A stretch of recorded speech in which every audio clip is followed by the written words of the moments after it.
Everyone, ಮತ್ತೊಮ್ಮೆ ಕ್ರಿಯಾನ್ಸ್ ಟ್ಯಾರೋಗೆ ಸ್ವಾಗತ. ಇವತ್ತಿನ ರೀಡಿಂಗ್ನಲ್ಲಿ ನೀವು ಇಷ್ಟಪಡ್ತಾ ಇರುವ ವ್ಯಕ್ತಿ ಮನಸ್ಸಲ್ಲಿ ಏನಿದೆ ಆ ಒಂದು ಟಾಪಿಕ್ ತಗೊಂಡು ಇವತ್ತಿನ ರೀಡಿಂಗ್ ಮಾಡ್ತಾ ಇದ್ದೀನಿ. ಇದೊಂದು timeless general candle wax reading ಆಗಿರುತ್ತೆ, ಹಾಗೆಯೇ ಕಲೆಕ್ಟಿವ್ ಎನರ್ಜಿನಲ್ಲಿರುತ್ತೆ. ಯಾರ್ಯಾರು ನನಗೆ ಸಬ್ಸ್ಕ್ರೈಬ್ ಮಾಡ್ತಾ ಇದ್ದೀರಾ, ಕಮೆಂಟ್ಸ್ ಮಾಡ್ತಾ ಇದ್ದೀರಾ, lot of thanks to you. ಇದೊಂದು ಜನರಲ್ ರೀಡಿಂಗ್ ಆಗಿರೋದ್ರಿಂದ ನಿಮ್ಮ ಲೈಫಲ್ಲಿ ಹೆಚ್ಚಿನ ಕ್ಲಾರಿಟಿ ಬೇಕಿದ್ರೆ ನೀವು ಪರ್ಸ್ನಲ್ ರೀಡಿಂಗ್ ತಗೋಬಹುದು. ಹಾಗೆ ನನ್ನ ಹಳೆ ವಿಡಿಯೋಗಳನ್ನ ಸಹ ನೋಡಬಹುದು. ಇದು ಟೈಮ್ಲೆಸ್ ಆಗಿರೋದ್ರಿಂದ ನೀವು ಯಾವಾಗ ನೋಡಿದ್ರೂ ಅನ್ವಯಿಸುತ್ತೆ. ಅವ್ರ ಮನಸ್ಸಲ್ಲಿ ಏನಿದೆ, ಇದೊಂದು ಕರೆಂಟ್ ಫೀಲಿಂಗ್ ಸೆಕ್ಷನ್ ಆಗಿರುತ್ತೆ. ಏನು ಕಾರ್ಡ್ಸ್ ಬರುತ್ತೆ? ಕಿಂಗ್ ಆಫ್ ವ್ಯಾಂಡ್ಸ್, ಮತ್ತೊಂದು ಕ್ವೀನ್ ಆಫ್ ಪೆಂಟಿಕಲ್ಸ್, ಮತ್ತೊಂದು ಫೋರ್ ಆಫ್ ಸೋರ್ಡ್ಸ್, ಇದು ಏಸ್ ಆಫ್ ಪೆಂಟಿಕಲ್ಸ್, ಮತ್ತೊಂದು ಏಸ್ ಆಫ್ ವ್ಯಾಂಡ್ಸ್. ಬಾಟಮ್ನಲ್ಲಿ 10 ಆಫ್ ಕಪ್ಸ್ ಇದೆ. ನಿಮಗೆ ಅವ್ರ ಜೊತೆ ಮದುವೆ ಮಾಡ್ಕೋಬೇಕು ಅನ್ನೋ ಆಸೆ ಇತ್ತು, ಜೀವನ ಪೂರ್ತಿ ಅವ್ರ ಜೊತೆ ಇರಬೇಕು, ಅವ್ರ ಜೊತೆ ನಿಮ್ಮ ಜೀವನ ಕಳಿಬೇಕು ಅನ್ನೋ ಆಸೆ ಇತ್ತು. ಯಾವುದೋ ಕಲ್ಪನಾ ಲೋಕದಲ್ಲಿದ್ದರೆ ನೀವು, ಆದರೆ ಈಗ ಏನಾಗಿದೆ ನೋಡೋಣ. ಇದಕ್ಕೆ ಇಲ್ಲಿಂದ ಒಂದು ಕಾರ್ಡ್ ನೋಡೋಣ. ಲಾಂಗ್ ಡಿಸ್ಟೆನ್ಸ್, ಇಲ್ಲೊಂದು falling fast. Love happens quickly but don't lose yourself in the process ಅನ್ನೋದಿದೆ. ಇಲ್ಲೇನೋ ಲವ್ ಅಟ್ ಫಸ್ಟ್ ಸೈಟ್ ಹಾಗನ್ನಿಸ್ತಾ ಇದೆ. ಅವ್ರ ಮಾತುಗಳನ್ನ ಕೇಳಿದ ತಕ್ಷಣ ಅಥವಾ ಅವ್ರನ್ನ ನೋಡಿದ ತಕ್ಷಣ ನಿಮಗೇನೋ ಫೀಲಿಂಗ್ಸ್ ಡೆವಲಪ್ ಆಗಿದೆ, ಅದರಿಂದ ಆಚೆ ಬರಬೇಕು ಅಂತ ಅನ್ನಿಸ್ತಾ ಇಲ್ಲ. ಕೆಲವರು ಇಲ್ಲಿ ಲಾಂಗ್ ಡಿಸ್ಟೆನ್ಸ್ ರಿಲೇಷನ್ಶಿಪ್ನಲ್ಲಿದ್ದೀರಾ. ಇಲ್ಲಿ ಮುಂದೇನಿದೆ ನೋಡೋಣ. ಇಲ್ಲೇನೋ ನಿಮಗೆ ಡಿಸಪಾಯಿಂಟ್ಮೆಂಟ್ ಇದೆ ಅನ್ನೋದು ಬರ್ತಾ ಇದೆ. ಈ ಒಂದು ಕನೆಕ್ಷನ್ ಸ್ಲೋ ಆಗಿ ನಡೀತಾ ಇದೆ ಅಥವಾ ಸ್ಲೀಪಿಂಗ್ ಮೋಡಲ್ಲಿದೆ. ಆ ಕಡೆಯಿಂದ ಯಾವುದೇ ರಿಯಾಕ್ಷನ್ಸ್ ಇಲ್ಲ, ಆದರೆ ಆ ವ್ಯಕ್ತಿನ ನಿಮಗೆ ಬಿಟ್ಕೊಡ್ಬೇಕು ಅಂತ ಅನ್ನಿಸ್ತಾ ಇಲ್ಲ. ನಿಮ್ಮ ಯಾವುದೇ ಕಾಲ್ಗೆ ಮೆಸೇಜ್ಗೆ ಉತ್ತರ ಇಲ್ಲ ಆ ಕಡೆಯಿಂದ. ಅದು ನಿಮ್ಮನ್ನು ಯೋಚನೆ ಮಾಡೋ ಹಾಗೆ ಮಾಡಿದೆ. ಕೂತಲ್ಲಿ ನಿಂತಲ್ಲಿ ಅವ್ರದ್ದೇ ಯೋಚನೆ ಬರ್ತಾ ಇದೆ. ನಿಮ್ಮ ಕನಸಲ್ಲೂ ಆ ವ್ಯಕ್ತಿ ಬರೋದಿದೆ.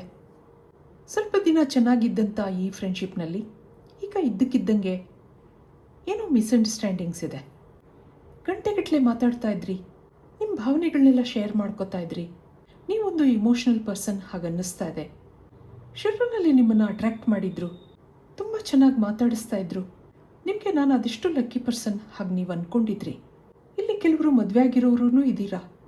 ಯಾವುದೋ ಸೋಷಿಯಲ್ ಮೀಡಿಯಾನಲ್ಲಿ ಮೀಟ್ ಆಗಿರಬಹುದು. ಗಂಟೆಗಟ್ಟಲೆ ಮಾತಾಡ್ತಾ ಇದ್ರು, ಅವ್ರ ಪರಿಸ್ಥಿತಿ ಎಲ್ಲ ಹೇಳ್ಕೊತಾ ಇದ್ರು. ಸದ್ಯದಲ್ಲೇ ನಿಮ್ಮನ್ನು ಭೇಟಿ ಆಗ್ತೀನಿ ಹಾಗೆ ನಿಮ್ಗೆ ಏನೇನೋ ಆಸೆಗಳನ್ನ ಹುಟ್ಟಿಸಿದ್ರು. ನೀವು ಅವರನ್ನು ತುಂಬ ನಂಬ್ಕೊಂಡಿದ್ರಿ. ಅವರ ಎನರ್ಜಿ ನೋಡಿದಾಗ ಶುರುವಿನಲ್ಲಿ ನಿಮಗೆ ತುಂಬ ಪ್ರಾಮಿಸ್ ಮಾಡಿದ್ರು. ಪದೇ ಪದೇ ಕಾಲ್ ಮಾಡ್ತಾಯಿದ್ರು, ನಿಮ್ಮ ಜೊತೆ ಗಂಟೆಗಟ್ಟಲೆ ಮಾತಾಡ್ತಾ ಇದ್ರು. ನಿಮ್ಮ ವಾಯ್ಸ್ ಕೇಳೋದು ಅವ್ರಿಗೂ ಇಷ್ಟ ಆಗಿತ್ತು. ಆದರೆ ಈಗ ಈ ಫ್ರೆಂಡ್ಶಿಪ್ ಏನೋ ಬಿರುಕು ಮೂಡಿದೆ, ಏನೋ ಡ್ಯಾಮೇಜ್ ಆಗಿದೆ. ಅದು ಅವರು ಬೇಕಂತ ಮಾಡಿರೋದಲ್ಲ, ಅವರೂ ಮೆಂಟಲಿ ಡಿಸ್ಟರ್ಬ್ ಆಗಿದ್ದಾರೆ ಅನ್ನೋದು ಬರ್ತಾ ಇದೆ. ನೀವು ಇಂಪಲ್ಸಿವ್ ಆಗಿ ಪದೇ ಪದೇ ಅವ್ರಿಗೆ ಕಾಲ್ ಮಾಡ್ತಾಯಿದ್ರಿ, ಮೆಸೇಜ್ ಮಾಡ್ತಾಯಿದ್ರಿ. ಅವರು ಅದಕ್ಕೆ ಏನೂ ಉತ್ತರ ಕೊಡುವಂಥ ಪರಿಸ್ಥಿತಿನಲ್ಲಿರಲಿಲ್ಲ. ಹಾಗಿರೋದ್ರಿಂದ ನಿಮ್ಮನ್ನು ಬ್ಲಾಕ್ ಮಾಡ್ಕೊಂಡಿದ್ದಾರೆ, ನಿಮ್ಮಿಂದ ತಪ್ಪಿಸ್ಕೊಂಡು ಓಡಾಡ್ತಾ ಇದ್ದಾರೆ. ಶುರುವಿನಲ್ಲಿ ಇಬ್ರಿಗೂ ಪ್ರೀತಿ ಇತ್ತು, ಆಗ ಮುಂದೇನೋ ಅನ್ನೋ ಪ್ರಶ್ನೆ ಇರಲಿಲ್ಲ. ಸ್ವಲ್ಪ ದಿನ ಕಳೆದ ಮೇಲೆ ಅಲ್ಲೇನೋ ಸಮಸ್ಯೆಗಳು ಶುರುವಾಗಿದೆ. ಒಂದು ಫ್ಯಾಮಿಲಿ ಇಶ್ಯೂಸ್ ಇರ್ಬೋದು, ಅಥವಾ ಈ ವ್ಯಕ್ತಿಗೆ ಯಾಕೋ ಮುಂದುವರಿಸ್ಬೇಕು ಅಂತ ಅನ್ನಿಸ್ತಾ ಇಲ್ಲ. ಏನೋ ಜೀವನದಲ್ಲಿ ನಾನು ಸೋತ್ ಹೋದೆ ಅಂತ ಅನ್ನಿಸ್ತಾ ಇದೆ. ಹಾಗೆ ಸಿಟ್ಟು ಇದೆ. ಆದ್ರೂ ನೀವು ಹೋಪ್ಸ್ ಬಿಟ್ಟಿಲ್ಲ. ಆ ವ್ಯಕ್ತಿಗೋಸ್ಕರ ಕಾಯೋದಿದೆ, ಆ ಮೆಸೇಜ್ಗೋಸ್ಕರ ಕಾಯೋದಿದೆ. ಇದಕ್ಕೆ ಕ್ಯಾಂಡಲ್ ವ್ಯಾಕ್ಸ್ ರೀಡಿಂಗಿಂದ ಏನು ಬರುತ್ತೆ ನೋಡೋಣ.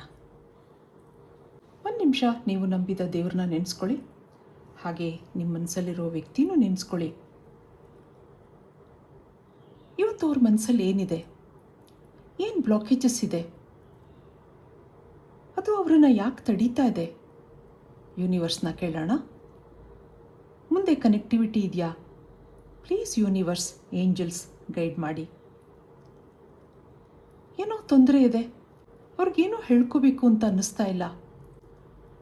ಎಲ್ಲ ಮನಸ್ಸಲ್ಲೇ ಇದೆ. ತುಂಬ ಜೋರಾಗಿ ಹತ್ತು ಬಿಡಬೇಕು ಅನ್ನಿಸ್ತಾ ಇದೆ. ಅವಳು ದುಃಖ ಎಲ್ಲ ತಡೆ ಹಿಡ್ಕೊಂಡಿದ್ದಾರೆ. ಯಾರೂ ಕೇಳೋರಿಲ್ಲ ಅನ್ನಿಸ್ತಾ ಇದೆ. ಎಲ್ಲರೂ ಸೆಲ್ಫಿಶ್ಗಳು. ಎಲ್ಲ ಅವ್ರವ್ರ ಕೆಲಸ ಸರಿ ಮಾಡ್ಕೋಬೇಕು ಅನ್ನೋದ್ರಲ್ಲೇ ಇದ್ದಾರೆ. ಯಾರಿಗೆ ಶೇರ್ ಮಾಡ್ಕೊಳ್ಳೋದು, ಯಾರಿಗೆ ಹೇಳ್ಕೊಳ್ಳೋದು ಅನ್ನಿಸ್ತಾ ಇದೆ. ಎಕ್ಸಾಷನ್ ಬರ್ತಾ ಇದೆ. ಈ ವ್ಯಕ್ತಿಗೆ ಫ್ರೀಡಮ್ ಬೇಕು ಅನ್ನಿಸ್ತಾ ಇದೆ. ನನ್ನ ಡಿಸಿಷನ್ ನಾನೇ ತಗೋಬೇಕು, ಸಂತೋಷವಾಗಿರಬೇಕು, ಯಾವಾಗಲೂ ನಗ್ತಾ ಪಕ್ಷಿ ಥರ ಹಾಯಾಗಿ ಹಾರಾಡ್ಕೊಂಡಿರಬೇಕು ಹಾಗನ್ನಿಸ್ತಾ ಇದೆ. ನನಗೇನು ಬೇಕೋ ರಿಜೆಕ್ಟ್ ಮಾಡಬೇಕು, ನನಗೇನು ಇಷ್ಟನೋ ಅದು ನನಗೆ ಬೇಕು ಅನ್ನೋ ಫ್ರೀಡಮ್ ಬಯಸ್ತಾ ಇದೆ ಮನಸ್ಸು. ಯಾರನ್ನೋ ಮನಸ್ಸು ಇಷ್ಟಪಡ್ತಾ ಇದೆ, ಆದರೆ ಅವರನ್ನು ಯಾಕೋ ನೀವು ಅರ್ಥ ಮಾಡ್ಕೋತಾ ಇಲ್ಲ ಅನ್ನಿಸ್ತಾ ಇದೆ. ಈ ಕನೆಕ್ಷನಲ್ಲಿ ಸಹಾಯ ಮಾಡೋರು ಬೇಕು ಅನ್ನಿಸ್ತಾ ಇದೆ. ಆದರೆ ಎಲ್ಲ ಮುಗಿದು ಹೋದ ಕತೆ, ನಡೆದ ಕಹಿ ನೆನಪುಗಳಿಂದ ನಗಬೇಕು ಅನ್ನಿಸ್ತಾ ಇಲ್ಲ. ಊಟ ಬೇಕಿಲ್ಲ, ನಿದ್ದೆ ಬರ್ತಾ ಇಲ್ಲ. ನನ್ನ ಜೀವನ ಯಾಕೆ ಹೀಗಾಯಿತು? ನನ್ನ ಡೆಸ್ಟಿನಿನಲ್ಲಿ ಏನಿದೆ? ಆ ಇಷ್ಟಪಟ್ಟ ವ್ಯಕ್ತಿ ನೆನಪು ಮತ್ತೆ ಮತ್ತೆ ಬರ್ತಾ ಇದೆ. ಆದರೆ ಏನೂ ತೋರಿಸ್ಕೋತಾ ಇಲ್ಲ. ಮುಖದಲ್ಲಿ ಎವ್ರಿಥಿಂಗ್ ಈಸ್ ಫೈನ್ ಅನ್ನೋ ಭಾವನೆ ಇದೆ, ಆದರೆ ಒಳಗೆ ಎವ್ರಿಥಿಂಗ್ ಈಸ್ ನಾಟ್ ವೆಲ್. ಏನೂ ಸರಿಯಾಗಿಲ್ಲ, ಬರ್ಡನ್ ಇದೆ. ಈ ಮೌನ ನೀರವತ್ತಿಗೆ ಅರ್ಥ ಇಲ್ಲ. ಇಷ್ಟು ದಿನ ನಿಮ್ಮ ಜೊತೆ ಇದ್ದಾಗಿನ ಸಂತೋಷ ಕಳ್ಕೊಂಡಿದ್ದಾರೆ. ನೀವಿಲ್ಲದ ದುಃಖ ಇದೆ. ಆಗಾಗ ನಿಮ್ಮ ನೆನಪಿಂದ ಕಣ್ಣಲ್ಲಿ ನೀರೂ ಬರೋದಿದೆ. ಕಂಟ್ರೋಲ್ ಮಾಡ್ಕೊಳ್ಳೋದು ಕಷ್ಟ ಅನ್ನಿಸ್ತಾ ಇದೆ. ಈ ವ್ಯಕ್ತಿ ತುಂಬ ಸಾಫ್ಟ್ ಹಾಗೆ ಇಮೋಷ್ನಲ್ ಅನ್ನಿಸ್ತಾ ಇದೆ. ನಿಮ್ಮನ್ನು ಮತ್ತೆ ನೋಡಬೇಕು, ಕನೆಕ್ಟ್ ಆಗಬೇಕು ಅನ್ನಿಸ್ತಾ ಇದೆ. ನಿಮ್ಮ ಜೊತೆ ಕಳೆದ ದಿನಗಳು ಅವರ ಬೆಸ್ಟ್ ಮೂಮೆಂಟ್ಸ್ ಆಗಿತ್ತು. ಆ ದಿನಗಳು ಮತ್ತೆ ಬರಲಿ ಅನ್ನಿಸ್ತಾ ಇದೆ. ನಿಮ್ಮ ಜೊತೆ ಒಂದು ಸಿಂಪಲ್ ಲೈಫ್ ಲೀಡ್ ಮಾಡಬೇಕು, ಫ್ರೀಡಮ್ ಬೇಕು, ಯಾರು ತೊಂದರೆನೂ ಇಲ್ಲದೆ ನಿರ್ಮಲ ಜೀವನ ನಿಮ್ಮ ಜೊತೆ ಮಾಡಬೇಕು ಅನ್ನಿಸ್ತಿತ್ತು. He or she wants to marry you ಅನ್ನೋದಿದೆ. ನಿಮ್ಮ ಜೊತೆ ಧೈರ್ಯವಾಗಿ ಎಲ್ಲರೆದುರು ಕೈ ಹಿಡಿದು ಓಡಾಡಬೇಕು ಅನ್ನಿಸ್ತಾ ಇತ್ತು. ಯಾರೋ ಇಲ್ಲಿ ಪಾಲಿಟಿಕ್ಸ್ ಮಾಡ್ತಾ ಇದ್ದಾರೆ, ಅವ್ರಿಗೆ ಸರಿಯಾದ ಉತ್ತರ ಕೊಡಬೇಕು, ದೇವರೇ ಸಹಾಯ ಮಾಡು ಅಂತ ಕೇಳೋದಿದೆ. ಆದರೆ ಎಲ್ಲ ಕಡೆಯಿಂದ ಸೈಲೆನ್ಸ್ ಇದೆ. ನನಗೆ ಯಾಕೆ ಹೀಗೆ? ಅಥವಾ ನನ್ನ ಡೆಸ್ಟಿನಿನಲ್ಲಿ ಇಷ್ಟೇನಾ ಇರೋದು? ನಾನು ಅತಿಯಾಗಿ ಎಕ್ಸ್ಪೆಕ್ಟ್ ಮಾಡ್ತಾ ಇದ್ದೀನಾ? ಮನಸ್ಸು ಡಿಸ್ಟರ್ಬ್ ಆಗಿದೆ, ಹಸುವೇನೇ ಆಗ್ತಾ ಇಲ್ಲ, ಯಾವ ಕೆಲಸದಲ್ಲಿ ಆಸಕ್ತಿ ಇಲ್ಲ. ಹಾಗೆ ಇಲ್ಲಿ ನಿಮಗೆ ಏಂಜಲ್ ಗೈಡೆನ್ಸ್ ಏನಿದೆ ನೋಡೋಣ.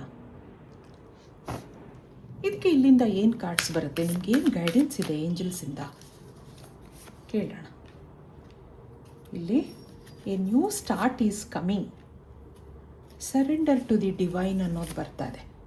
ಮತ್ತೊಂದು meditate and contemplate, work through your fears ಅನ್ನೋದಿದೆ.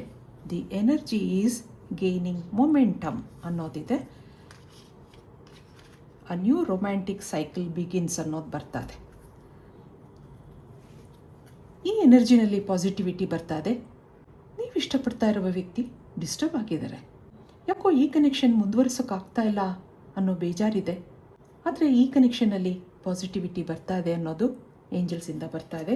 ಇದಕ್ಕೆ ಇನ್ನೇನು ಗೈಡೆನ್ಸ್ ಇದೆ ನೋಡೋಣ. A new start is coming, surrender to the divine ಅನ್ನೋದು ಬರ್ತಾ ಇದೆ. ಒಂದೊಂದ್ಸರಿ ನಮ್ಮ ಕೆಲಸಗಳು ಏನೂ ಆಗದಿಲ್ದಿರುವಾಗ ಅದನ್ನು ದೇವರು ಬಿಟ್ಬಿಡೋದು ವಾಸಿ. ಆ ದೃಷ್ಟದಲ್ಲಿ ನೀವಿಬ್ಬರು ಜೊತೆಯಾಗಿರಬೇಕು ಅನ್ನೋದಾದರೆ ಅದು ಹೇಗಾದರೂ ಆಗುತ್ತೆ. ಮೆಡಿಟೇಟ್ ಮಾಡಿ, ಮ್ಯಾನಿಫೆಸ್ಟ್ ಮಾಡ್ಕೊಳ್ಳಿ. ಎಲ್ಲದಕ್ಕೂ ಅದರದ್ದೇ ಆದ ಸಮಯ ಇರುತ್ತೆ. ಆ ಡಿವೈನ್ ಟೈಮಿಂಗ್ ಬರೋ ತನಕ ಸಮಾಧಾನವಾಗಿರಬೇಕಾಗುತ್ತೆ. ಇಲ್ಲಿ ತುಂಬ ದಿನದ ಫ್ರೆಂಡ್ಶಿಪ್ ಇದೆ. ನೀವು ಅವರನ್ನು ಇಷ್ಟಪಡ್ತಾ ಇದ್ದೀರಾ. ಆದರೆ ಆ ವ್ಯಕ್ತಿಗೆ ಏನೋ ಫ್ಯಾಮಿಲಿ ಇಶ್ಯೂಸ್ ಇದೆ. ಏನಾದರೂ ಮಾಡಿ ಮತ್ತೆ ನಿಮ್ಮ ಜೊತೆ ಕನೆಕ್ಟ್ ಆಗಬೇಕು, ನಿಮ್ಮ ಜೊತೆ ಜೀವನ ಕಳಿಬೇಕು ಅನ್ನೋ ಆಸೆ ಇದೆ ಈ ವ್ಯಕ್ತಿಗೆ. ಆದರೆ ಅದಕ್ಕೆ ಡಿವೈನ್ ಸಪೋರ್ಟ್ ಇದೆ ಅನ್ನೋದು ಬರ್ತಾ ಇದೆ. ಹುಣ್ಣಿಮೆ ಚಂದ್ರನ ಬೆಳಕಲ್ಲಿ ಕೂತು ಮ್ಯಾನಿಫೆಸ್ಟ್ ಮಾಡ್ಕೊಳ್ಳಿ. ಒಳ್ಳೆ ಮನಸ್ಸಿಂದ ಕೇಳ್ಕೊಂಡಾಗ ಈ ಒಂದು ಕನೆಕ್ಷನಲ್ಲಿ ಪಾಸಿಟಿವ್ ಎನರ್ಜಿ ಬರುತ್ತೆ ಅನ್ನೋದಿದೆ. ಇದು ಇವತ್ತಿನ ರೀಡಿಂಗ್ ಆಗಿರುತ್ತೆ. ಮತ್ತೆ ಇಂಥದ್ದೇ ರೀಡಿಂಗ್ ಕೇಳಬೇಕು ಅನಿಸಿದ್ರೆ ನನ್ನ ವೀಡಿಯೋಸ್ನ ಲೈಕ್ ಮಾಡಿ, ಶೇರ್ ಮಾಡಿ, ಸಬ್ಸ್ಕ್ರೈಬ್ ಮಾಡಿ. Thank you for watching. Be happy always.